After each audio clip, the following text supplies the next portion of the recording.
یہ درست بات ہے کہ ہمارے پاس بہت سارے میٹرز فیملی کے آ رہے ہیں اور اس کے اندر بہت ساری خواتین خلا کے لیے اپلائی کرتی ہیں، اور لیکن ہماری پہلی کوشش یہ ہوتی ہے کہ ہم ان کو سمجھائیں. یہ سمجھانے کا جو بیسکلی ذمہ داری ہے یہ دراصل آتی ہے ان میرج کاؤنسلرز کی، کہ وہ لوگوں کو سمجھائیں کہ شادی کے اندر کیا وجوہات ہیں. دیکھیں نارملی شادی کے اندر 6 فیزز ہوتے ہیں جس سے ہر شادی گزرتی ہے، ہر شخص گزرتا ہے. اب ان 6 فیزز کے اندر جو تیسرا فیز ہے وہ بڑا خطرناک قسم کا ہوتا ہے.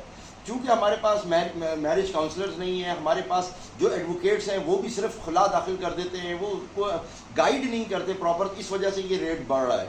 ہمارے پاس جو کوالٹی ہے سعادت لا ایسوسیٹس میں، اور خاص طور کے اوپر ہم جو بڑوں سے دیکھتے آئے، ہم پہلی کوشش یہ کرتے ہیں کہ کسی طریقے سے ان کو ان کے اس اسٹیج کو سمجھائیں جس کے اندر وہ اپنی شادی کے اسٹیج میں ہیں.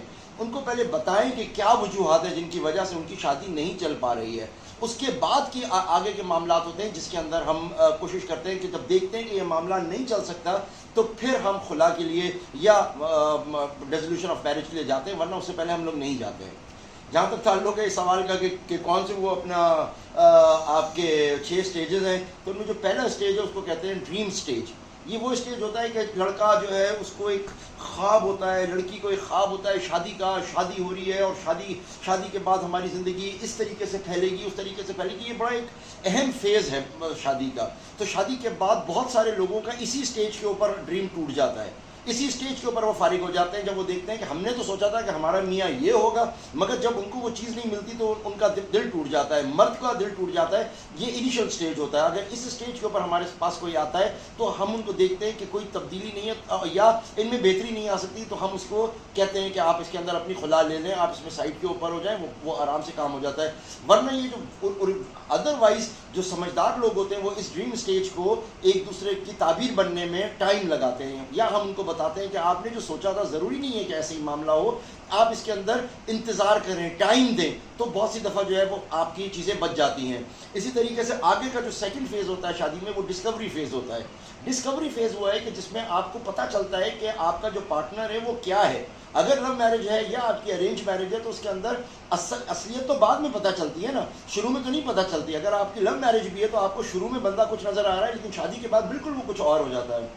جب کوئی آپ کے ساتھ رہتا ہے، سوتا ہے، تو یہ ایک بڑا الگ فیز ہوتا ہے اور اس کے اندر آپ کو بہت ساری نئی چیزیں پتہ چلتی ہیں.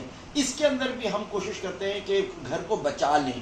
اس میں بھی ہماری کوشش ہوتی ہے کہ دیکھو کہ ڈسکور کرو، تمہارے یہ پتہ چلا ہے اس کی یہ اچھائی ہے، یہ برائی ہے، تو اس میں کیا برائی ہے. تو یہاں پر بھی ہم بہت سارے لوگوں کو اکثر ہم ان کے رشتوں کو بچا لیتے ہیں. تیسرا جو فیز ہے نا وہ بڑا خطرناک فیز ہوتا ہے، وہ ڈس اپوائنٹمنٹ کا فیز ہوتا ہے. اس کا ڈریم پورا نہیں ہوا ہوتا، اس کو ڈسکوری فیز کے اندر مسئلہ آیا ہوا ہوتا ہے. تو یہاں جو تیسرا فیز ہوتا ہے وہ ڈس اپوائنٹمنٹ کا ہوتا ہے، اور وہ یہ کہتا ہے میں تو پھنس گیا، میں پھنس گئی. اور یہ جو ٹائم ہے یہ شادی کا 10 سال سے لے کے 20 سال تک کا عرصہ ہے. یہ سیکنڈ جو آپ کا پورا ڈیکیڈ ہے، یہ اس کے اندر یہ چیز ہوتی ہے کہ یار میں تو پھنس گیا. پہلا خواب اس کا جو شروع کا جو ایک وہ تھا، پیار تھا، وہ ختم ہو گیا. سیکنڈ میں اس کو ڈسکوری کے اندر بہت ساری چیزیں سمجھ میں آئیں کہ یار یہ تو میں کہاں پھنس گیا. اور پھر تیسرے میں وہ ڈس اپوائنٹمنٹ میں چلا جاتا ہے. اور یہ جو ڈس اپوائنٹمنٹ فیز ہے اس کے اندر غلطی اس وقت ہوتی ہے کہ جب یہ اپنے سے ایسے لوگوں سے جا کے رابطہ کر لیتا ہے، ایسے لوگوں کو بتاتا ہے کہ جو خود شادی کے معاملات سے واقف نہیں ہے.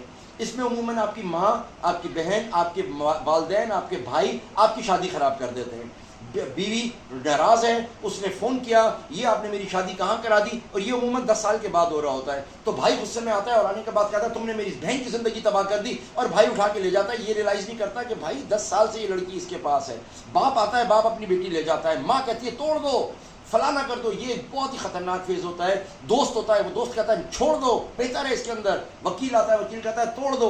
یہ بہت خطرناک فیز ہے جس کو ہم لوگ جو ہے آپ کا ڈس اپوائنٹمنٹ فیز کہتے ہیں. اگر کوئی اپنے اس 20 سال والے ٹائم کو نکال دے تو وہ آگے کی طرف بڑھنا شروع ہو جاتا ہے. اور آگے آتا ہے وہ آتا ہے ری باؤنڈنگ کا فیز. اب جب آپ اپنے اس فیز سے بھی باہر نکلتے ہیں تو اب آپ ری باؤنڈنگ کرتے ہیں اپنے ساتھ. وہ جو ٹائم ہوتا ہے وہ بڑا خاص قسم کا ایک ٹائم ہوتا ہے جس میں آپ کی ایک ری باؤنڈنگ ہوتی ہے. اس کے اندر ایک خاص قسم کا آپ کے اندر جو ہے لوگ آپ کو ایک دوسرے کے بارے میں سمجھ میں آ چکا ہوتا ہے، آپ کی ان کے ساتھ بات چیت ہو چکی ہوتی ہے. یہ ایک بڑا اہم فیز ہے اور بڑا اچھا فیز ہے. اس فیز کے اندر آپ کی زندگی جو ہے بڑی آرام سے گزر رہی ہوتی ہے. اس فیز کے اندر آدمی عموماً دوسری تیسری شادی سے جان چھڑا لیتا ہے. یہ ایک بڑا خاص فیز ہے. تو یہ بھی ہمیں بتانا پڑتا ہے، سمجھانا پڑتا ہے کہ دیکھو یہ فیز ہے اور اس فیز کا انتظار کرو اور اس فیز کی طرف آؤ. پھر اس کے بعد ہمارے پاس آتا ہے ڈیپ لو. اس کے اندر جو ڈیپ لو کا فیز آتا ہے، اس کے اندر صرف انسان کو اپنی بیوی پسند آتی ہے، بیوی کو اپنا میاں پسند آتا ہے، اور یہ لوگ ایک ڈیپ قسم کے لو میں ہوتے ہیں.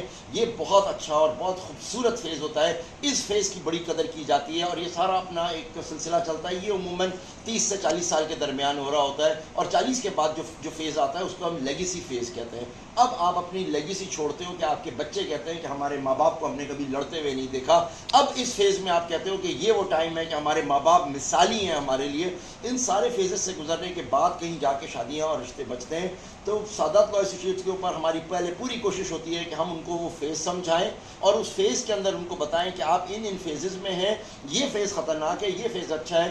اگر اس کے اندر بہت سارے لوگوں کو سمجھ جاتے ہیں، بہت سے لوگ ٹائم دے دیتے ہیں، اور بہت سے لوگ اس کے اندر باہر نکل کے آتے ہیں. تو I am not the one جو یہ کام کر رہے ہیں، ہمارے سینئر ہیں، میرے والد کی جو ہے 60 سال پرانی پریکٹس ہے، وہ یہی کرتے چلے آئے ہیں کہ شادیوں کو توڑوانے سے بہتر ان کو بچانا ہے. تو پوری کوشش یہ ہوتی ہے کہ ہم شادیوں کو بچا سکیں، تاکہ جو یہ فیملی کا باؤنڈ ہے وہ بچ سکے، اور شیطان خوش ہونے سے بچے. یہ ہماری کوشش ہوتی ہے.